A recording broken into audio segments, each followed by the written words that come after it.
Hello everyone, আসসালামু আলাইকুম। Welcome to food stories. আজকে আমরা বানাবো গ্রেপ জুস। গ্রেপ জুস বানানোর জন্য আমরা এক বোল আঙ্গুর নিব আর তার মধ্যে 2 টেবিল চামচ চিনি দিব।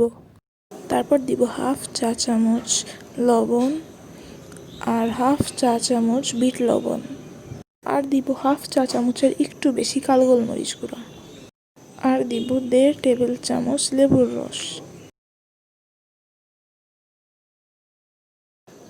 তারপর এটার মধ্যে 500 ml পানি দিব, দিয়ে ভালোভাবে ব্লেন্ড করে নেব। তারপর জুসটাকে একটা ছাঁকনির সাহায্যে ছেঁকে একটা জারে নিয়ে নেব। আমরা যেহেতু বিচি বা খোসা আলাদা করে নিই, তাই থেকে ছেঁকে নিতে হবে। এই দুইটা আলাদা করে দিলে না ছাঁকলেও হবে।